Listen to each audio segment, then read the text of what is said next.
Hello friends, welcome to my YouTube channel. Friends, आज के इस वीडियो में मैं बात करने वाला हूं उन चीज़ों के बारे में जो मैंने पिछले हफ्ते की। जैसे कि मैंने पिछले लास्ट वीक में एक वीडियो शेयर किया था जिसमें मैंने बताया था स्विंग ट्रेड के बारे में, और ये डिमांड जोन और ये सप्लाई जोन का जो कॉन्सेप्ट है ना, इसके बारे में समझाया था। और इसी बेस्ड मैंने एक थ्योरी दी थी और ट्रेड भी दिया था बना करके कि प्राइस डिमांड जोन से चली है तो सप्लाई जोन तक की जाएगी ही जाएगी, उसको जाना ही पड़ेगा।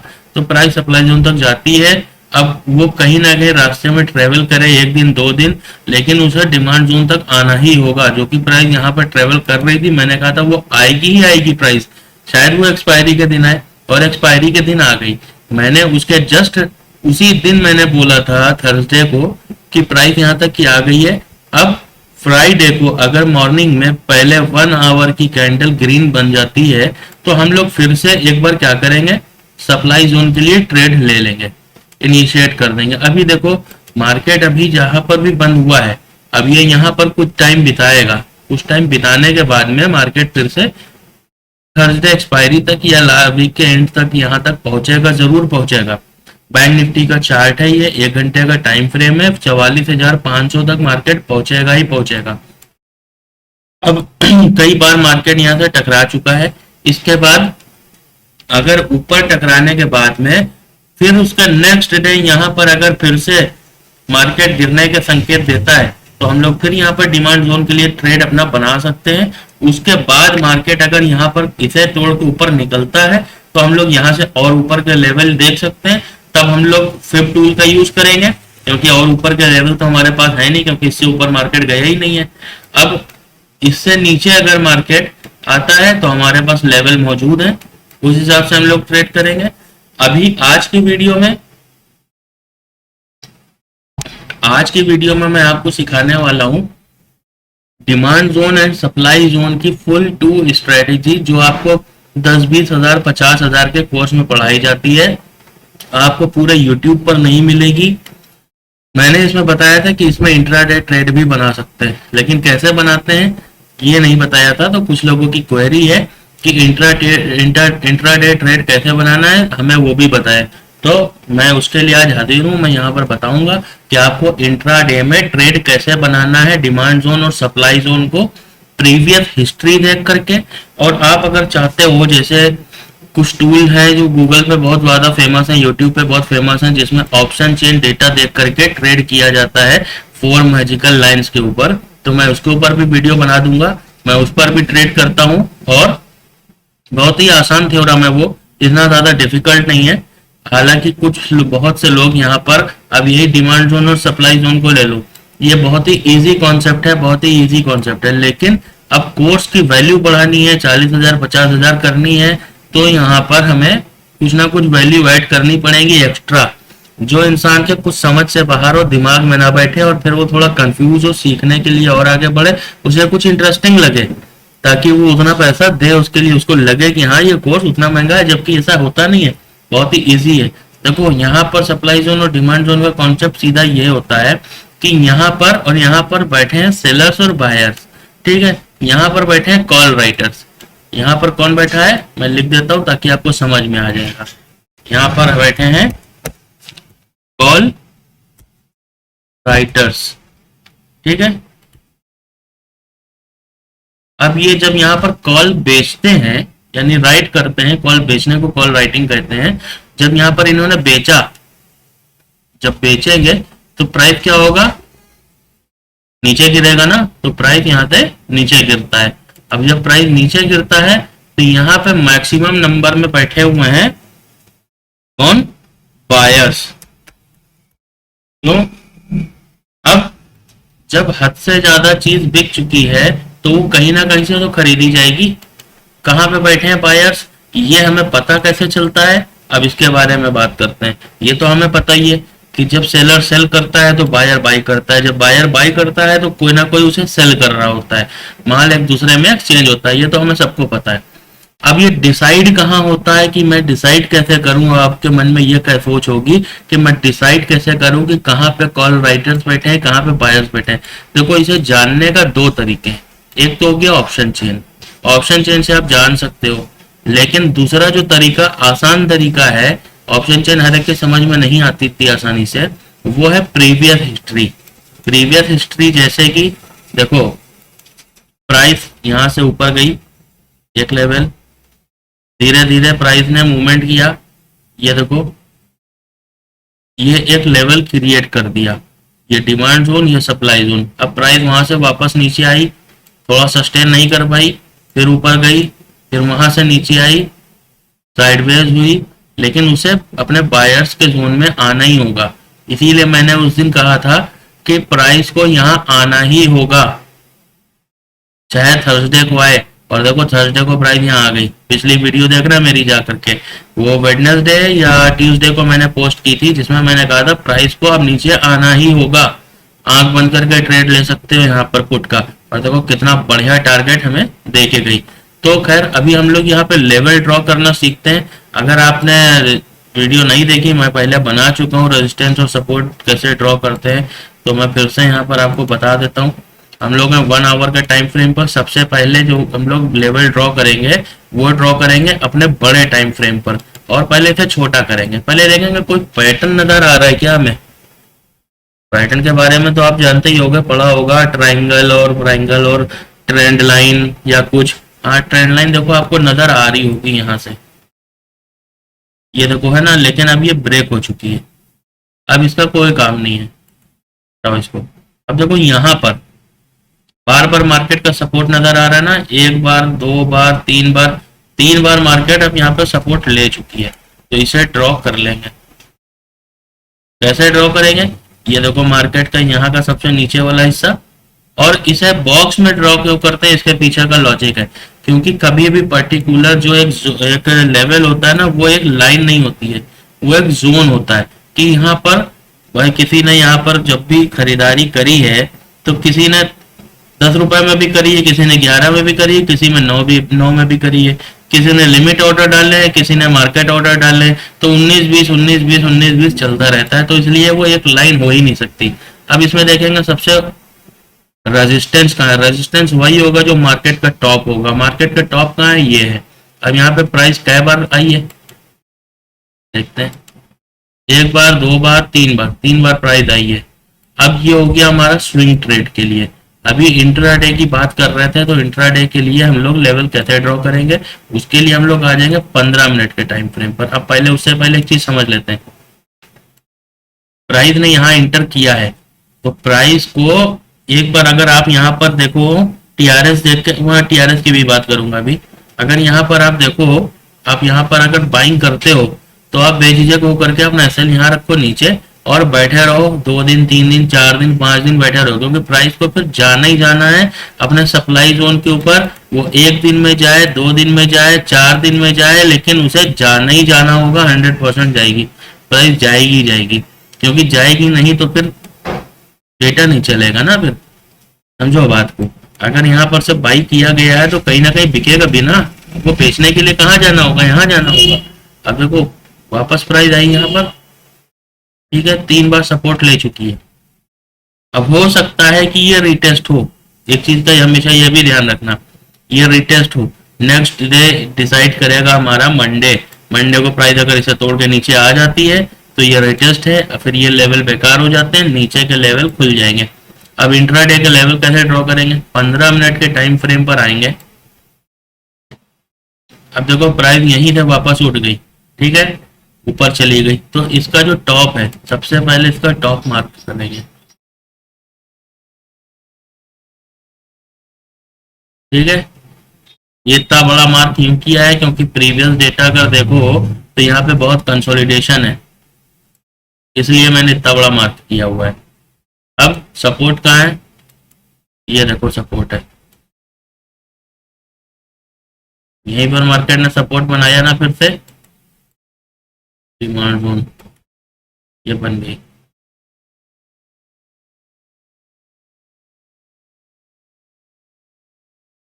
ठीक है, अब ये हमारा लेवल तैयार होगा यहाँ पर। अब हम लोग कहाँ पर बाइंग करेंगे, कहाँ पर सेलिंग करेंगे, इंट्राडे में, वो देख लेते हैं नेक्स्ट डे। मैं आपको बता रहा हूँ कि ट्रेड को कैसे प्लान करते हैं अपने नेक्स्ट आने वाले दिन का। तो सबसे पहले जैसे कि हमने यहाँ पर लेवल अपने ड्रॉ कर लिए, ये हमारा सप्लाई जोन, ये हमारा डिमांड जोन। अब अगर मार्केट को देखते हैं,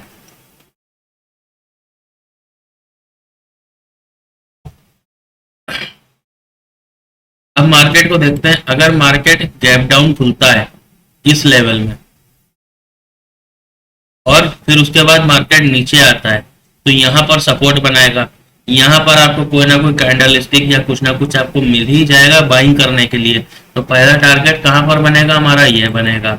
अब अगर इसे तोड़ना होगा तो थोड़ा बहुत रिटेस्ट करेगा, उसके बाद तोड़ के अपने इस लेवल तक जाएगा, या फिर यहीं पर अपना कंसोलिडेशन दिखा के मार्केट क्लोजिंग दे देगा। ऐसा भी हो सकता है, या हो सकता है ऊपर जाए प्राइस, जल्दी चला जाए और फिर उसके बाद नीचे डाउन हो। तो ये लेवल है जहां तक प्राइस आ सकता है। इसके नीचे फिर प्राइस को आना थोड़ा सा मुश्किल हो जाएगा, क्योंकि जो सब अभी के लिए रेजिस्टेंस बन रहा है, जब प्राइस ऊपर से नीचे गिरेगी तो ये सपोर्ट बन जाएगा। जब यही प्राइस नीचे से ऊपर जा रही होगी तो ये रेजिस्टेंस का काम करेगा, और जब प्राइस ऊपर से नीचे आ रही होगी तो ये सपोर्ट का काम करेगा। इस चीज का हमेशा याद रखना कि सपोर्ट जो है वो रेजिस्टेंस बन जाता है, रेजिस्टेंस सपोर्ट बन जाता है। अब दूसरी चीज, इस तरह से हम लोग प्लान करते हैं। अब डिपेंड करेगा कल के दिन मार्केट कैसा खुलता है। मान लो मार्केट अगर गैप अप खुल गया इसी के आसपास या साइडवेज खुल गया, अपने फर्स्ट आवर में देखो क्या वो ट्रेड कर रहा है अपने 10-15 मिनट में, क्या वो यहाँ पर खुल करके मार्केट यहाँ पे सपोर्ट बना रहा है या फिर यहाँ पर रेजिस्टेंस बना रहा है। अगर यहाँ पर रेजिस्टेंस बना रहा है तो हम लोग यहाँ से वापस एक पुट का ट्रेड यहाँ पे इनिशिएट करेंगे अगर नीचे आ रहा है, और अगर यहाँ से ऊपर जाने की कोशिश कर रहा है तो यहाँ पर हम लोग कॉल का ट्रेड इनिशिएट करेंगे। या यहीं से इसे तोड़ता है, अगर इसके नीचे अगर मान लो एक 5 मिनट की कैंडल एक्स्ट्रा सस्टेन कर जाती है तो हम लोग यहाँ से सीधा ट्रेड अपना यहाँ तक बना सकते हैं, इस लेवल तक। ठीक है, सीधा सा फंडा है। मैं फिर से अगर ना समझ में आया तो मैं फिर से बता रहा हूँ, अगर साइडवेज मार्केट खुलता है या गैप अप खुलता है इस रेंज में, तो प्राइस देखो पहले कहाँ जाती है, यहाँ टकराती है। यहाँ टकराने के बाद में एक रेड कैंडल बनाती है ग्रीन कैंडल का लो तोड़ते हुए, उसके बाद फिर से बनाती है रेड कैंडल। तो हम लोग क्या करेंगे, यहाँ पर पुट का ट्रेड इनिशिएट करेंगे इसके ऊपर अपना एसएल लगा करके। पहला टारगेट हमारा यह रहेगा। अगर इसे भी यहाँ पे ग्रीन कैंडल नहीं आती है, एक ग्रीन कैंडल और फिर दूसरी ग्रीन कैंडल नहीं आती, तो हम लोग यहाँ पर एग्जिट कर देंगे। और अगर दूसरी रेड कैंडल आके इसे इसका लो तोड़ती है तो हम लोग बैठे रहेंगे। फिर नेक्स्ट टारगेट हमारा बनेगा ये। इसी तरह से यहाँ पर आकर के प्राइस अगर सस्टेन करती है और ग्रीन सिग्नल मिलता है हमको, इसके लिए आपको कैंडल स्टिक भी थोड़ी बहुत आनी चाहिए। तो हम लोगों का पहला टारगेट यही बन जाएगा। फिर इसे तोड़ता है तो हम लोग फिप का यूज कर लेंगे, गोल्डन लेवल पर लेके चलेंगे अपने अपने ट्रेड को। अब गोल्डन लेवल और फिप क्या होता है उसके लिए मुझे अलग से वीडियो बनानी पड़ेगी, वरना यह वीडियो 1 घंटे की हो जाएगी, क्योंकि वो भी अपने आप में मुझे नहीं लगता कि फिप से ज्यादा पावरफुल टूल किसी ट्रेडिंग व्यू के ऊपर है। ट्रेडिंग में लेवल्स निकालने के लिए फिप से ज्यादा, यानी ट्रेड इनिशिएट करने के लिए फिप से ज्यादा पावरफुल टूल एक फिप और एक वॉल्यूम, बहुत तगड़ी चीजें हैं अगर आपने इसे समझ लिया तो।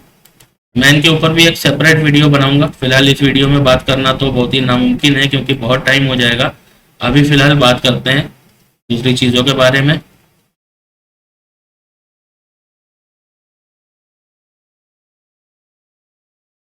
लेवल्स ड्रॉ कर लिए हमने, सप्लाई जोन और डिमांड जोन पता चल गई हमें। अब ट्रेड कैसे प्लान करना है ये भी हमने देख लिया। एंट्री और टारगेट और स्टॉप लॉस कहाँ रखना है वो भी डिसाइड हो गया। ठीक है, अब मान लीजिए आपने यहाँ पर कॉल का ट्रेड बनाया था और हमारा 1 घंटे का जो लेवल है वो ये है कि यहाँ पर लिख के रखेंगे, यहाँ पर लिख के रखेंगे इंट्राडे लेवल, यहाँ पे लिख के रखेंगे 1 आवर टाइम फ्रेम, जिससे हमें पता चले। ठीक है, अब यहाँ पर क्या करेंगे, मान लो हमारे पास 100 क्वांटिटी थी तो लगभग आधी क्वांटिटी को बुक कर लेंगे, आधी क्वांटिटी छोड़ देंगे, क्योंकि अभी सप्लाई जोन जो मेन है बड़े टाइम फ्रेम की वो बाकी है। कल के दिन नहीं तो परसों के दिन मार्केट को यहाँ आना ही होगा। ठीक है, अगर यहाँ से रिवर्स नहीं होता है, अगर यहाँ से रिवर्स मार्केट होने लगेगा तो लगभग 50% पे अपनी क्वांटिटी निकाल देंगे। उसमें कोई बड़ी बात नहीं है, ऐसे लगा के रखेंगे। ठीक है।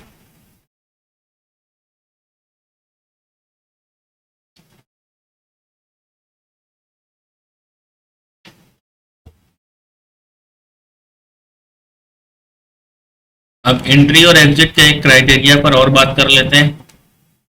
हम लोग क्या करते हैं, जैसे ये रेजिस्टेंस है, प्राइस चल रही है, यहाँ पर टूट की निकल गई। अब यहाँ कहीं पर हम देख रहे हैं, अरे यार रेजिस्टेंस टूट गया, जल्दी से यहाँ पर ट्रेड बनाओ, कॉल साइड में पोजीशन बना लो। अगर रेजिस्टेंस यहाँ पर है, नहीं बिल्कुल नहीं, चलते हुए ट्रेड में आप बनाते हो, फिर प्राइस थोड़ा नीचे आता है, आप डर जाते हो कि यहाँ से मार्केट मूव कर रहा है, निकल जाते हो। नहीं, कभी भी देखो इस तरीके से ट्रेड नहीं बनाना। मैं आपको आसान तरीका बता रहा हूँ ट्रेड बनाने का रनिंग मार्केट में, कि अगर टारगेट हाथ से निकल गया तो कैसे उसे अचीव करें। अगर देखो एक रेजिस्टेंस यहाँ है, दूसरा रेजिस्टेंस यहाँ है, और प्राइस सपोर्ट लेवल से उठी है, आप इंतजार कर रहे थे इसे ब्रेक करने का, लेकिन आप नहीं देख पाए और प्राइस ब्रेक कर गई, 50% पे निकल गई है, तो पहली चीज तो उसे जाने दो, हाथ से निकल गई। अब अपने रेजिस्टेंस पर आकर के जब वो वापस नीचे की तरफ मूव करेगी तो यहाँ से पुट का देखना, वरना अगर आप इसे बीच रास्ते में पकड़ना चाहते हो तो सबसे पहली चीज तो चलते हुए प्राइस को नहीं पकड़ते, कभी भी कोशिश मत करना, क्योंकि वो जरा सा भी पुल बैक, क्योंकि प्राइस सीधे तो ऊपर जाती नहीं है, प्राइस पुल बैक करते हुए ऊपर जाती है। क्योंकि प्राइस आपने मान लिया यहाँ पे पकड़ा प्राइस को, अब थोड़ी देर के बाद में प्राइस नीचे आई, यहाँ पर आपने देखा मेरा लॉस हो रहा है, एग्जिट कर दिया। थोड़ी देर के बाद प्राइस फिर, अब आप सोचो कि कभी भी आप कॉल साइड की जैसे या पुट साइड की पोजीशन बनाते हो, थोड़ी देर में प्राइस आपका लॉस होने लगता है, काफी ज्यादा लॉस दिखाने लगता है। आप जब एग्जिट कर जाते हो तो वहां से प्राइस फिर मूव करके जो पिछला रेट था उससे भी कहीं ज्यादा ऊपर जा चुकी होती है। ये हमेशा होता होगा ना। तो इसलिए इस कॉन्सेप्ट को समझो, इस कॉन्सेप्ट को कहते हैं RBR। ये RBR क्या है? ये है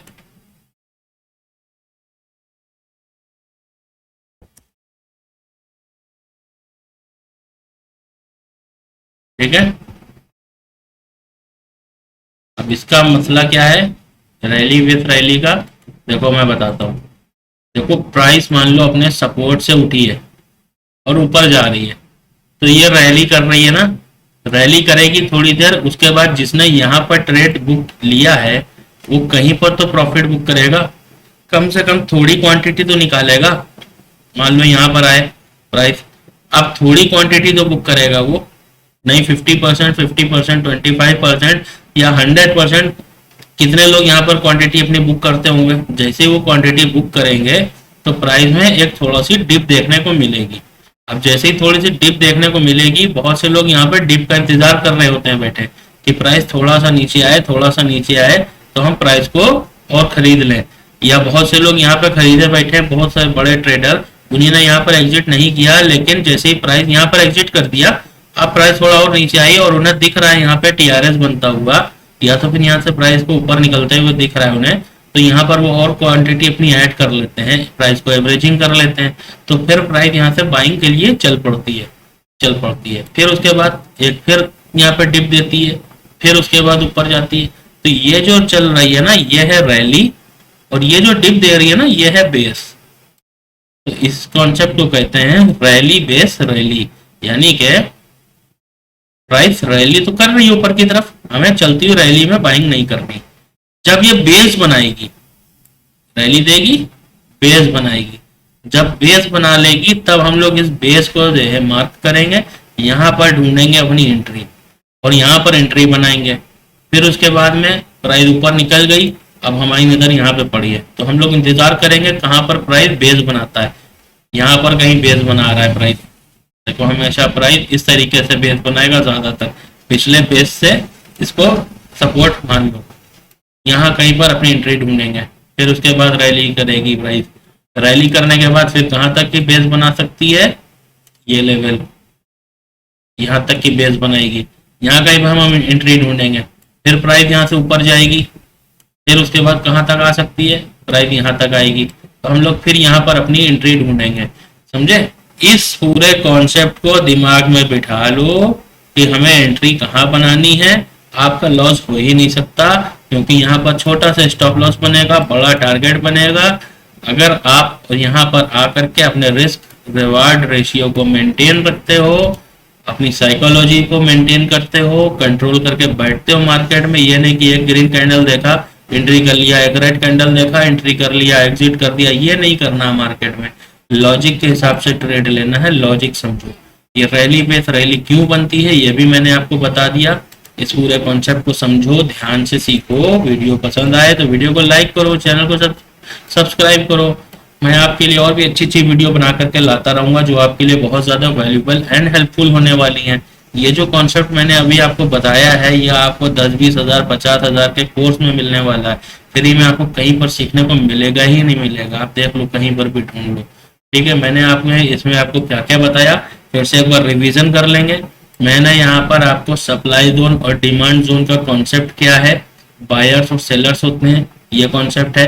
कैसे कहाँ पर बाई होती है, सेल होती है, ये मैंने आपको बताया। प्लस ये भी बताया कि इसको ड्रॉ कैसे करते हैं प्रीवियस हिस्ट्री के हिसाब से। प्रीवियस हिस्ट्री हमें कहाँ मिलती है, यही चार्ट पे मिल जाती है। टाइम फ्रेम कौन सा यूज करना है वो भी मैंने आपको बताया। इंट्राडे के लिए लेवल कैसे डिसाइड होंगे वो भी मैंने बताया। एंट्री और एग्जिट और स्टॉप लॉस क्या होगा मैंने वो भी आपको बताया। ठीक है, अब प्राइस को बीच रास्ते में कैसे पकड़ते हैं, रैली बेस रैली कैसे बनती है, ये सब भी मैंने आपको बता दिया कि प्राइस को कैसे पकड़ते हैं। अब देखो, अगर उसी चीज को चार्ट पर समझे हम लोग रैली बेस रैली को, तो देखो ध्यान से समझो। प्राइस मूव हुई, बेस बनाया, मूव हुई, बेस बनाया, ठीक है, मूव हुई, बेस बनाया, ये देखो मूव हुई, बेस बनाया। ठीक है, अब देखो ये बेस, ये देखो, ये देखो, ये देखो, वही चीज है ना जो मैं बोल रहा था चार्ट पे, वहां पे रैली बेस रैली। अभी आपको फिर से दिखाता हूँ दूसरी जगह ले चल के।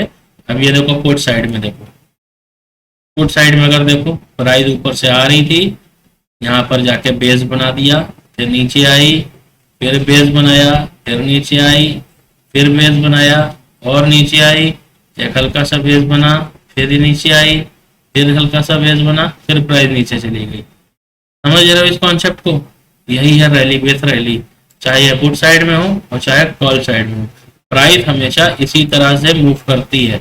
अगर इस तरह से मूव नहीं कर रही है तो फिर प्राइस इस तरह की साइडवेज है। और वैसे भी इस साइडवेज प्राइस से हमें कोई लेना देना नहीं, हमें तो इससे बचना चाहिए, क्योंकि ऑप्शन बाइंग में यहाँ पर ये आपका प्रीमियम ही खा जाएगी। हमेशा साइडवेज मार्केट से बचो, वहां पे ट्रेड ही मत करो। तो मैंने आपको ये सारी चीजें बता दी हैं। अब टीआरएस की बात करते हैं। देखो, कैंडल स्टिक चार्ट जो होता है ना, इसे थोड़ा सा समझो। मैंने कैंडल स्टिक पर वीडियो नहीं बनाई, लेकिन 2-3 अपनी फेवरेट कैंडल रखो जहां पर आप एंट्री ले सको। अब एक चीज मैं बताना भूल गया, देखो खैर कैंडल स्टिक के ऊपर तो ये वीडियो है नहीं, कैंडल स्टिक आप समझ लेना, दूसरी वीडियो देख के या तो बताना, मैं उसे भी बना दूंगा आपके लिए वीडियो। 5-6 तरह की कैंडल्स होती हैं जिनका इस्तेमाल हम लोग यहाँ पर करते हैं। अब मैं आपको मेन चीज बताना भूल गया मुद्दे की, मैं वो बता देता हूँ। चलो ठीक है, मान लो ये प्राइस चल रही है,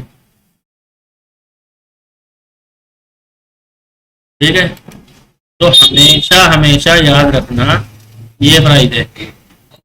हम लोग क्या करते हैं, यहाँ पर एंट्री बना ली है, प्राइस को जाना है यहाँ तक, प्राइस गई। अब ये भी तो हो सकता है कि ये रेजिस्टेंस तोड़ करके प्राइस निकले ऊपर, या सपोर्ट तोड़ करके प्राइस निकले नीचे। वो जरूरी नहीं है कि सपोर्ट से ही प्राइस उठेगी और रेजिस्टेंस से ही प्राइस घूमेगी, भाई उसे तोड़ करके ऊपर भी निकल सकती है, नीचे भी निकल सकती है। तो ऐसे में क्या होता है, हम लोग अक्सर करके फेक ब्रेकआउट में भी फंस जाते हैं कि एक कैंडल हमें दिखती है ऊपर जाती हुई, हम क्या करते हैं एंट्री बना लेते हैं, बाद में वही कैंडल क्या करती है, सुट से वापसी आ जाती है। होता है ऐसा कि नहीं? तो हमें यहाँ पर कैसे इस चीज से बचना है मैं उसकी बात बता रहा हूँ। कि जो रियल वो रियल ब्रेकआउट होगा या ब्रेकडाउन होगा वो कैसे होगा। देखो जब भी रियल ब्रेकडाउन होगा आपको पता चल जाएगा। कैसे पता चल जाएगा? क्योंकि वो कैंडल ऐसे धीरे धीरे नहीं बनेगी जा करके। ब्रेकआउट जब भी होगा वो एक पावरफुल कैंडल बनेगी और स्पीड में वो अपना ब्रेकआउट करके निकल जाएगी। जैसे कि ये देखो कैंडल, ठीक है, ये एक फुल बुलिश इंगल्फिंग कैंडल है। अब यहाँ पर ब्रेकआउट में आपको कोई डोजी मिल जाए, हैमर मिल जाए, या इसी की विग ऊपर को बहुत बड़ी हो, बॉडी छोटी हो, तो ऐसी कैंडल को हम लोग ब्रेकआउट कंसीडर नहीं करेंगे। अगर उसके बाद नेक्स्ट कैंडल उसका हाई तोड़ करके भी उसी तरह की कैटेगरी में बनती है, यानी बड़ी विग छोटी बॉडी या हैमर या डोजी उस तरह की, तो ये समझ लो ये सिर्फ फेक ब्रेकआउट है और कुछ नहीं है, वापस आएगी प्राइस नीचे। वहां पे आप पुट की एंट्री बनाओ बजाय कॉल की एंट्री बनाने के। वहां पे कॉल की एंट्री नहीं बनेगी, वहां पे पुट की एंट्री बनाओ। अब ब्रेकआउट हुआ, पावरफुल कैंडल आई, पावरफुल कैंडल से मतलब फुल बुलिश इंगल्फिंग कैंडल। देखो नेक्स्ट कैंडल जैसे ही इसका हाई तोड़ती है तो नेक्स्ट कैंडल पर भी हम लोग ध्यान देते हैं, पावरफुल कैंडल बन रही है, हाँ बन रही है। इसके लिए ना वॉल्यूम का इंडिकेटर बहुत जरूरी है। यहाँ पर अगर आप वॉल्यूम को लगा के रखोगे ना तो कभी आप फंसोगे ही नहीं फेक में। देखो वॉल्यूम के ऊपर सेपरेट वीडियो बनानी पड़ेगी। यहाँ पर वॉल्यूम आया हुआ है, ठीक है, पिछले बार सेलर्स कितने थे, उनसे ज्यादा वॉल्यूम है इनमें बायर्स में, उनसे ज्यादा और बायर्स मौजूद है मार्केट में इस कैंडल पर। अब देखो धीरे धीरे वॉल्यूम बढ़ रहा है, इंक्रीजिंग है, वॉल्यूम लाइन से इंक्रीजिंग है, तो ये है ब्रेकआउट। अब फेक ब्रेकआउट की देख लेते हैं कहां पर है, या फेक ब्रेकडाउन।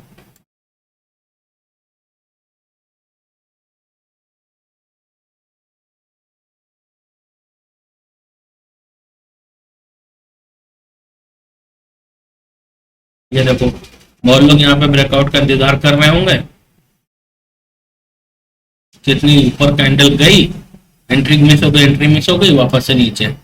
ये नहीं करना।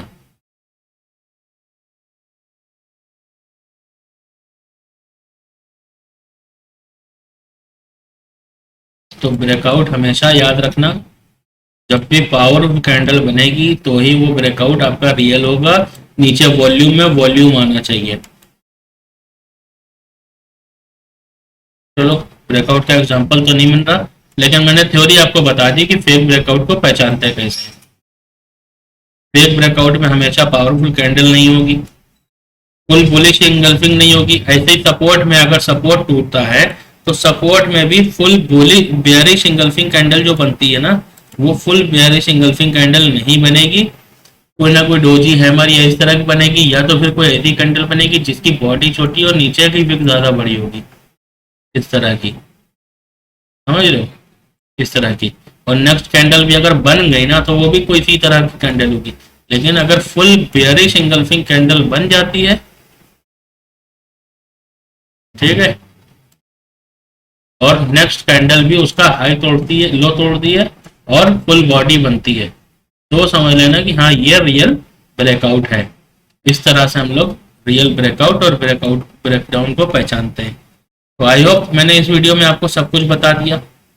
लेवल्स बनाना, इंट्राडे के लिए, स्विंग ट्रेड के लिए, कहाँ पर एंट्री बनानी है, कहाँ पर एग्जिट, टारगेट क्या होगा, स्टॉप लॉस क्या रहेगा, अगर प्राइस स्टेशन छोड़ चुकी है तो उसे हमें बीच रास्ते में कैसे पकड़ना है, फेक ब्रेकआउट फेक ब्रेकडाउन से कैसे बचना है, ठीक है। अब वीडियो को ना समझ में आ रही हो फिर से देखना, क्योंकि अब यही कॉन्सेप्ट जो मैंने आपको बताया है, इसी कॉन्सेप्ट को सीखने के लिए लोग 40-40, 50-50 हजार रुपए लोग खर्चा करते हैं, समझे आप। ये है बहुत ही एडवांस लेवल का कॉन्सेप्ट, और लेकिन टोटल ये प्राइस एक्शन है, यही है real price action concept. Real price action concept इसे ही कहते हैं। अब प्राइस के ऊपर आप एक्शन ले रहे हो, समझे। तो अब मेन चीज ये है कि अब मेरे चैनल को भैया सब्सक्राइब कर दो। मेरा पुराना चैनल डिलीट हो चुका है, आप सभी को पता है। नया चैनल है, थोड़ा सा सपोर्ट की जरूरत है, सपोर्ट कर दो। वीडियो पसंद आई हो तो लाइक कर दो, और कमेंट में अपनी राय बताना मत भूलना। दूसरी चीज, नेक्स्ट वीडियो मैं जो बनाने वाला हूँ, नेक्स्ट वीडियो आने वाली है बहुत जल्दी, ऑप्शन चेन देख करके ट्रेड कैसे करते हैं। आपने सुना होगा 4 मैजिकल लाइंस के बारे में कि मान लो ये 43,944 इस तरह से यहाँ पर सपोर्ट है, यहाँ पर रेजिस्टेंस है।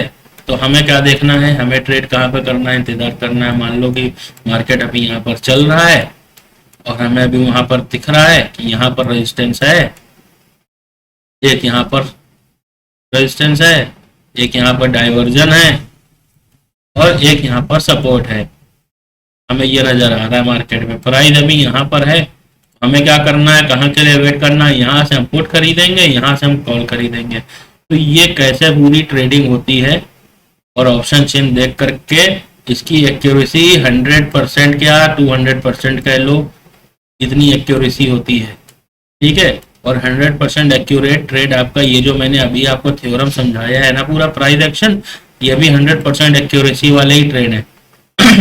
लेकिन एक्सपीरियंस आपको थोड़ा बहुत चाहिए होता है, चाहे आप ऑप्शन चेन यूज करो चाहे आप प्राइस एक्शन यूज करो, दोनों ही चीजों में आपको।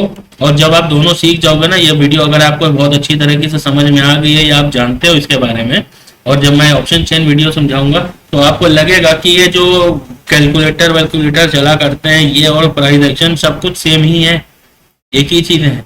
कोई फायदा नहीं है ऑप्शन चेन का, ना कोई फायदा है कैंडल स्टिक का।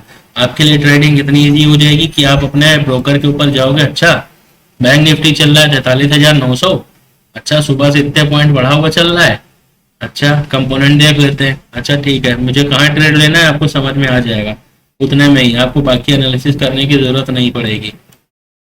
तो इतना एक्सपीरियंस आ जाता है एक टाइम के ऊपर। चलो मिलता हूँ नेक्स्ट वीडियो में, धन्यवाद।